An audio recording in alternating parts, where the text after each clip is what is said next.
Maybe the Sakamoto days were the spoilers we met along the way. What's up, guys? I'm Pencil here, and here we are to do a breakdown and review for the spoilers for chapter 170 of Sakamoto Days, which is known as, I actually don't know. I was like, these are like the raw. Like, I don't know, I kind of just saw this. I was like, oh wait, what? Nani desu no? And I did accidentally just immediately read through them. I'm sorry.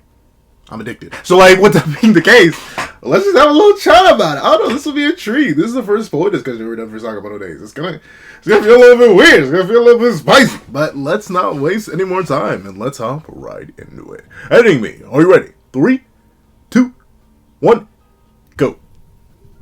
What's up, guys? That guy with a pencil here. Fun fact, I do happen to have it on me and keep it on me at all times. And another fun fact, I still, someone pointed out, and I now agree with them now that they have pointed out, yeah, Sakamoto was never necessarily established to be, like, the smartest of characters. Like, he's always sort of just been, like, I'm not gonna say, like, Goku. Well, actually, no, I'd say Z Goku is probably a pretty apt comparison. Not Super Goku. But Z Goku is a pretty apt comparison between, like, what Sakamoto is. Really, really skilled fighter, really ingenious when it comes to their craft, very knowledgeable and powerful in that field. Maybe not the strongest, we saw how Takamura was doing him, but still not the brightest in terms of everything else. So I get the exposure to that. I'm just kind of disappointed in Nagumo. Like, I get it, Nagumo, you're goated, for one, and for two, you didn't think this would occur, but, like, just risking it at all, especially considering what gets revealed in this chapter, at least based on the rough translation that I saw. Obviously, this will change when, like, the actual translations drop. But, with it being the case, let's actually hop into the chapter itself. We open up, and we do get to see that Taurus is like,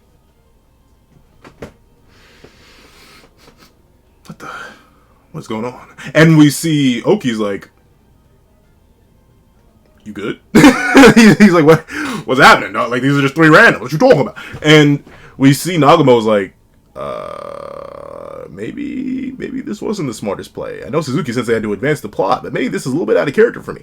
And notably, Shin and Sakamoto have completely different reactions. I love how Shin, even through his disguise, is like, oh no, I'm about to get jumped. Oh, sweet mother mercy, I barely beat Haruma with, like, all the prep time in the world. I didn't even really beat him. He just walked away from me because I was fine. Oh no, I got 6 of the order maps. Gonna spread my chicks like butter. Help me.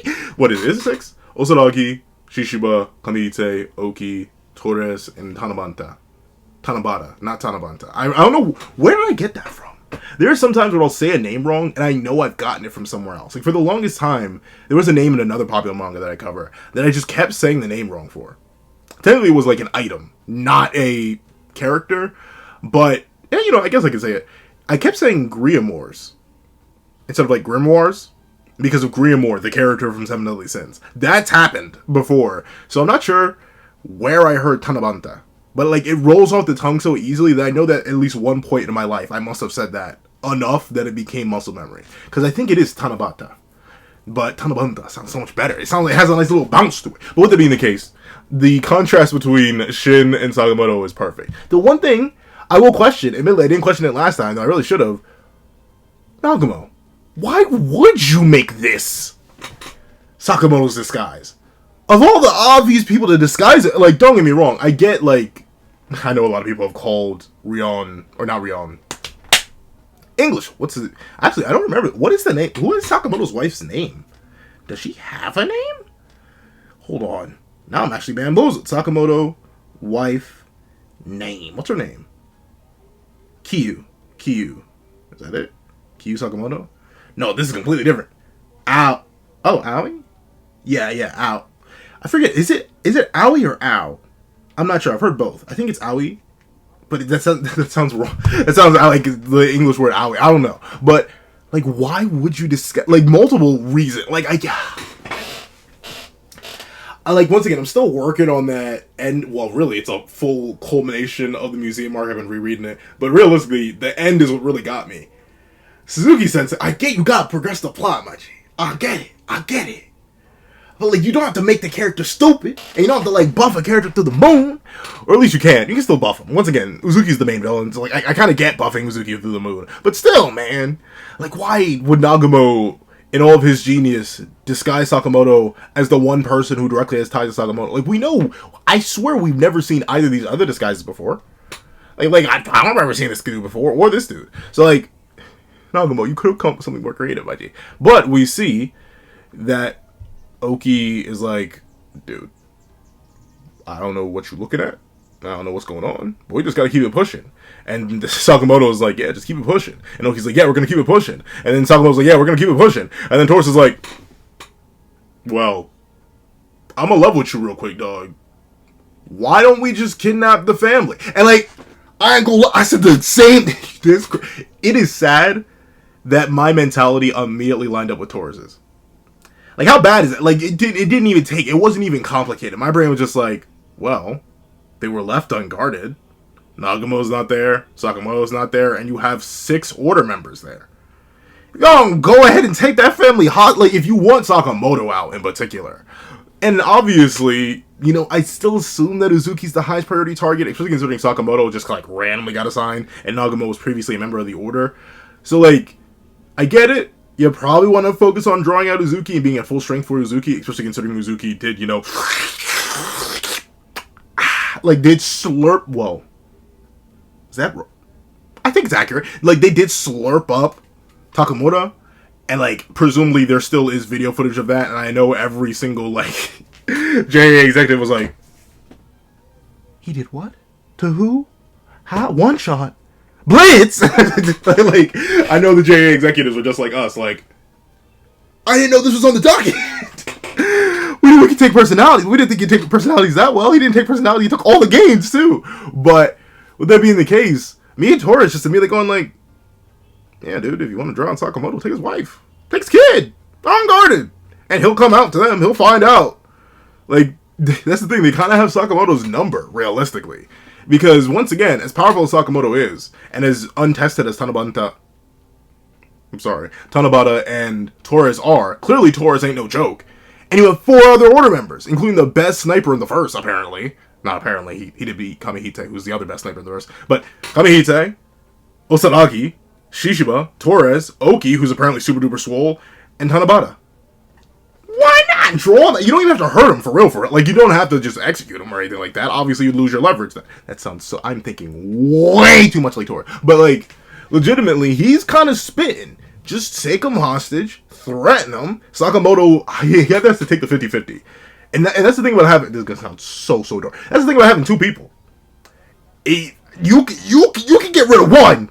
If you really want, like, if you want to say that, oh, well, maybe you shouldn't take care or get rid of Sakamoto and his wife, or no, just take Sakamoto's wife and his kid, because, like, you could just be bluffing. Like, Sakamoto has no reason to immediately come out, because considering you're all just going to jump him. Like, this ain't you jump Sukai. Like, he knows this ain't that kind of verse. You can't just souk into this. You can't reverse run the ones. But, in this case, Sakamoto has no choice. And there are 2 of them. Man, who cares if Sakamoto's bloodlusted? Like, you can still jump that man. So, Taurus, he kind of spitting. But shockingly enough, as all of them lock into different varieties, Shin looks in, Sakamoto obviously looks angry, and Nagamo's like, I couldn't care less. Oki's like, dude, level with me real quick, dog. You know we don't do that. But what, like, for the sake of efficient, like, I get it on, like, a moral standard, right? Because, like, Oki, at least from the rough translation of the song, he's like, dude, we have standards, gosh darn. We don't just randomly attack civilians or take care of civilians. Sure, they may have direct relation to our main targets, but we're not just going to randomly kidnap them and threaten them. Like, that's not what we do. The Order has clash, gosh darn it, Torres. But, like, he's spitting, though. Like, am I crazy? Are being Torres crazy? Like, you want to get somebody out. You have the perfect bait to draw them out. No matter how you draw them out, whether you, because you know they're going to come anyway, you jump them. I'm not seeing a mathematical scenario where this don't work out. But with that being the case, Taurus is like, well, whatever. Like, notably, I'm interested to see Taurus fight more, especially considering he, like, you know, disintegrated Shishiba's hammer when it was just, like, near him. But Taurus does seem relatively subservient to Oki. He, like, offers the idea, but the moment Oki's like, no. Taurus seems to immediately just be like, fine, boss man, whatever you want. You sign the checks, you pay the bills, fine, whatever. And we see Shin's disguise randomly just break. I'm not sure if it's because of the stress, the sweat, or something, but they just immediately pops off. And with that being the case, I love the variety of reactions here. One, I love how Shin is like, oh no, they're about to spread me open. And Sakamoto's like, oh no, I'm about to spread my student open. And all the order members just turn and are like, oh, so that's the main subordinate of Sakamoto, huh? Let me guess, you other two, the one dressed like Sakamoto's wife. And the big guy, a random disguise just popped off. I wonder who that could be. Like, there's no real hesitation for any of them. They all realize, but the little subtle differences in their reactions is what I like. Oki seems mostly indifferent. He just acknowledges the change. Like, he turns back and is like, Shishiba, who obviously, at least in my opinion, is the most reluctant to randomly attack former allies in the case of Nagumo and Sakamoto. He's more like, of all things, you idiots just had to do this here and now. Tanabata, who just has, like, no care for anything, is like, new inspiration. Let me spread their cheeks across the 9 realms. And Osaragi's like, ironically enough, you know what? It sounds weird to say this. Osaragi kind of reminds me the most of Sakamoto out of anyone else in the order. We don't get a shot of Kamihisa here, ironically enough. He's still, like, off-screen. But, or he or she, I don't know. But with it being the case, Osaragi kind of reminds me of Sakamoto. Point her in a direction. Give her a target. Don't let there be ghosts, and she will just execute them. So notably, despite probably having been relatively decent friends with Nagumo, I feel like she wouldn't really hesitate. I don't know, especially just based on how she just... Like, I've seen people hit that before. That like, stare through your soul kind of look. That, like, your eyes are burning type of look. Like, the blink, please look. Like, look at how wide her eyes get. She's a fiend for it. But the ultimate fiend for it is Taurus, who's like, I know you ain't on the list, Muchie. But if I can't take the girl hostage, and I can't take the wife hostage, you low-key involved. How about you spread it across the 9 realms for me? And puts the hand right on Shin's shoulder. Only for Nagumo to immediately run and hit him with the straight to the chin. So, I hate to do this for my Shishiba fans out there, but this automatically confirms Nagumo's knees more durable than Shishiba's hammers. I don't make the rules, I just do the scaling. But darn. It's crazy. Notably, here's the thing about this scenario versus the Sakamoto scenario. A lot of people are saying, well, they couldn't just run for Nakamura. He clearly could just blitz him anyway. I guess, yeah. Y'all are right on that one. But still, just the way Nagumo described it, like, I don't know.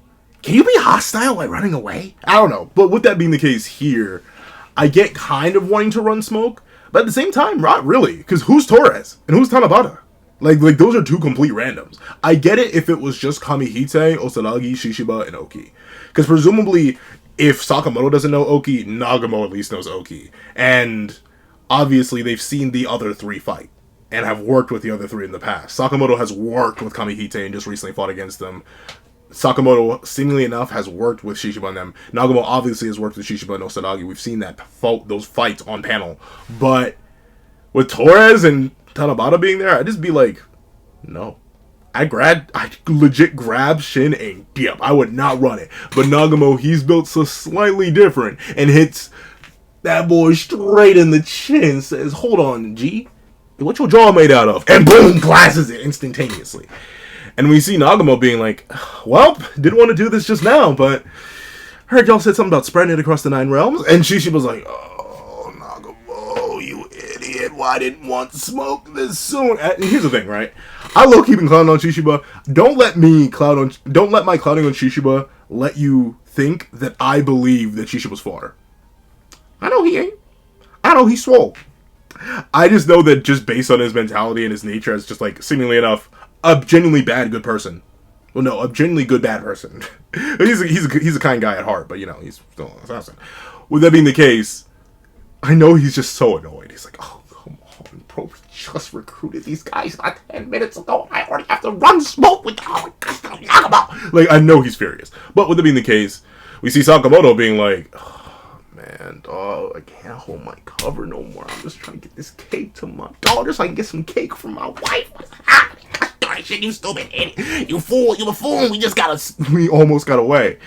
And notably, Sakamoto grabs Shin and gets ready to throw him.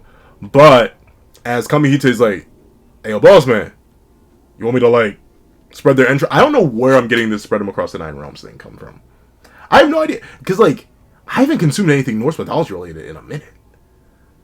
Like, it was legit God of War Ragnarok. Like, I haven't consumed that in a minute. So I don't know where it's coming from, but Shishiba asked, Kamihize asked, you want to spread their brains across the 9 realms? And apparently not. Tanabata's about to cook. And once again, those unknown factors come in as Tanabata instantaneously readies up. But Nagumo, Sakamoto, and Shin are all just like, okay, we landed one good hit.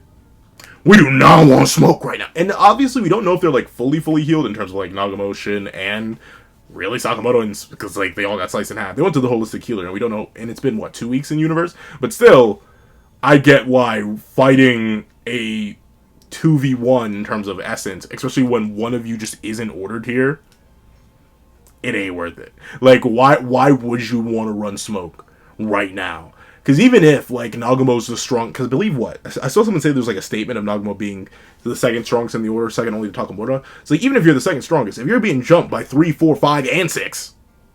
Meanwhile, 7 is one shot in somebody else. Well, no, that's too many numbers. But still, I can understand why they're just like, no.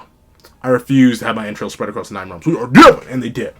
But Kamihize actually gets a downgrade, or at least, no. And it's left up to Tanabata to take care of them. We see Tanabata being like, oh, you see the drill, you see the cap, you see the hoodie, you know it's fat, and he immediately hits the, he hits that G string. Chord, I think. He hits that G chord, and immediately, notably, these guys are Speedy Gonzalez, because they got all the way down to the sewers, but Tanabata, using their frequencies, instantly manipulates the... This is interesting. Notably, I feel like the only long-range ability manipulator we've gotten, or world manipulator in the entire series we've gotten so far, is actually Kumanomi. Like, I think she's the only one who's, like, consistently been like, oh yeah, I'll just actually manipulate the terrain as my weapon. But it looks like Tanabata doesn't just have the ability to use music as an offensive attack by, like, manipulating certain frequencies and strumming really, really hard, but also they're able to use specific frequencies to manipulate the environment. Now, the upper limits of this are definitely questionable. I'd say off this one feat alone, Kumanomi's still better, just because of her overall flexibility when it comes to everything that could be magnetic and the potency of her magnetism. But still, the fact that Tanabata, who should have, like, no idea where they are, relatively speaking, he just has to go off the sound waves. The fact that he just, boom, beam Sakamoto of all characters, Schlimmoto especially, golly, Tanabata, I see you earning that order rank, young man. I ain't seen the vision. But with it being the case, we see that Sakamoto recovers immediately. He's like, oh, you gotta be kidding me. All these different gimmicks. Why can't I just run into somebody who wants to throw hands? And Tanabata immediately reappears. And notably, he does something interesting. He sends out the auxiliary cord, or at least the cord that would, I think, is it still called an auxiliary cord? The one cord that connects the guitar to other things, typically a speaker. And Sakamoto blocks it, but it does impale him. And immediately, his body's sort of used as a conduit for Tanabata's music. And that sends bro as it would. Like, notably, humans aren't like a conductor for much. Like, just in general, like, we just aren't, which makes sense. You know, we're bioorganic creatures. There are very few bioorganic creatures that just, like, actually are good for transmitting things. But to imagine that, not through a speaker or anything like that, no. Tanabata, through just strumming their guitar while having you impaled, is enough to have this Schlimmoto shaking and baking like this, throwing it back a little bit.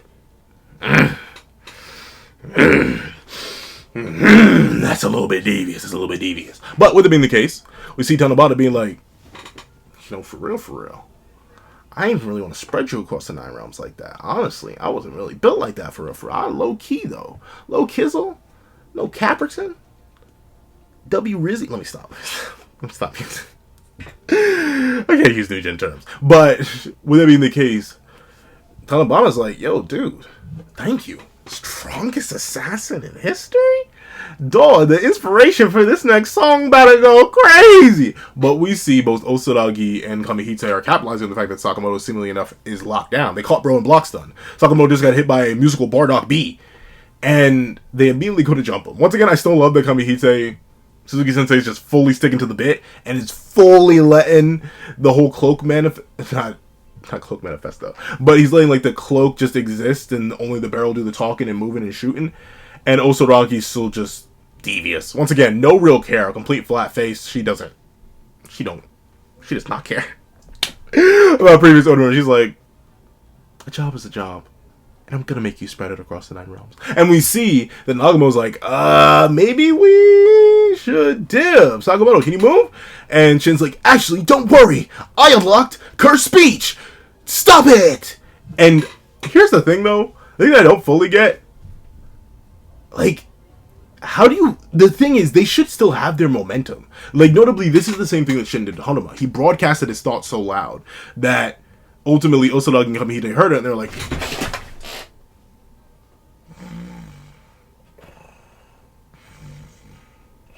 Like immediately, he got hit with that and just immediately stops. But the thing is, they were in motion. Like, I don't know, an object of motion like to stay in motion. They probably wouldn't have hit as hard, but the fact that they both immediately freeze up in midair, like, what are these all heavenly restriction users or something? Like, what is this? Is this a bunch of Togis? A bunch of Tojis and Makis running around here? What's going on? But with it being the case, we see that they managed to skedaddle, to scurry away, at least from this current point. And both are a little bit confused. But Oki is like,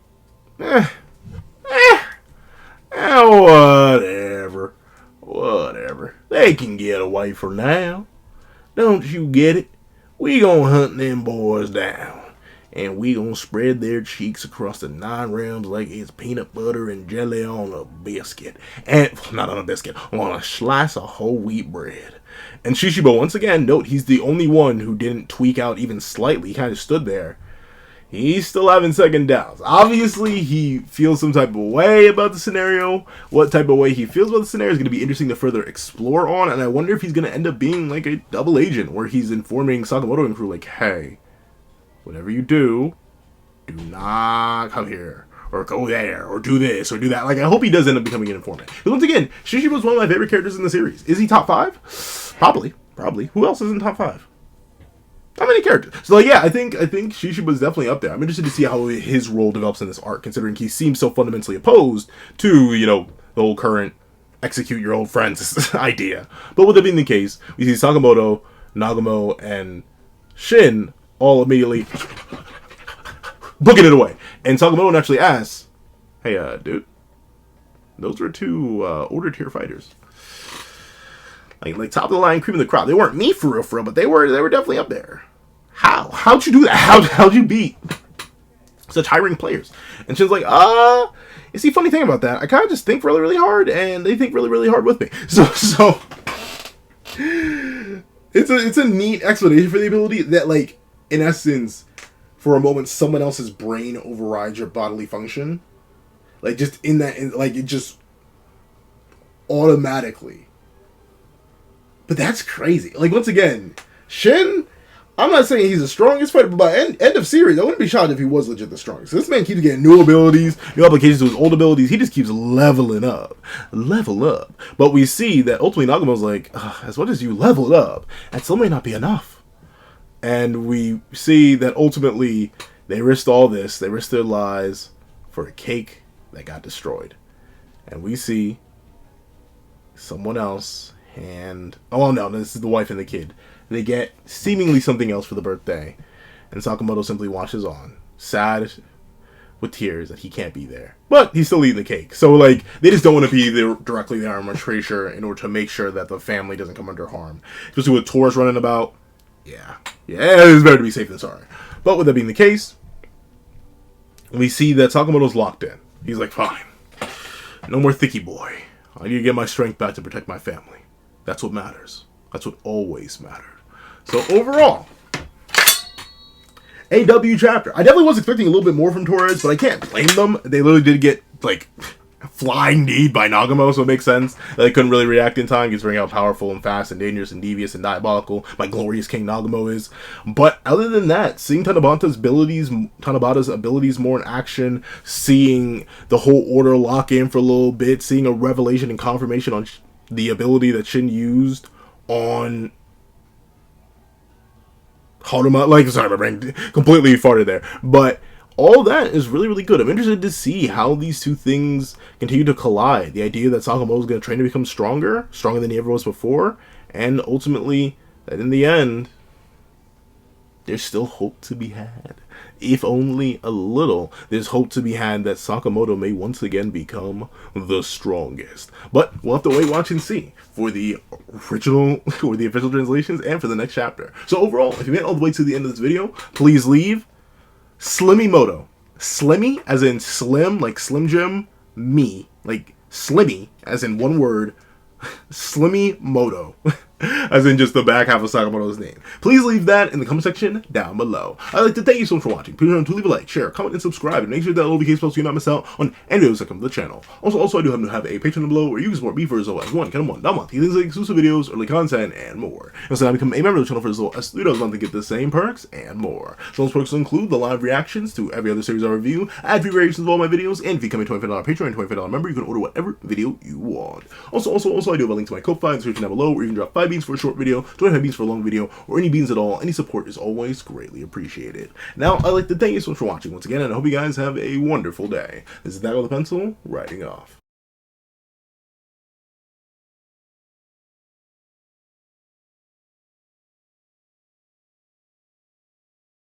I'd like to give a thank you to our $3 members, Recliner Plays, Greyhound, Akids Void, Astro, Eternal Flame, King Sukuna, NMA, Real Rare, Paris Arnold, G Prosper, and Red Wolf 4765. And I'd like to give a thank you to our $5 patrons, Steron, Sean, Sammy, Midnight Lord 21, Kevin, Encarnacion, Josh Brown, and A+A. And I'd like to give a thank you to our $7 patrons, Autumn Mornings Lazo, and Fine. And I'd like to give a thank you to our $10 members, Robbie Uchiha and Jay Warrior. And I'd like to give another thank you to our $10 patrons, Panda Goat, Metal Solid Crisis, Joaquin Munoz, and Joaquin Munoz, along with Idemokami. And I'd like to give a final gargantuan thank you to our $25 patron, Calvin Elder.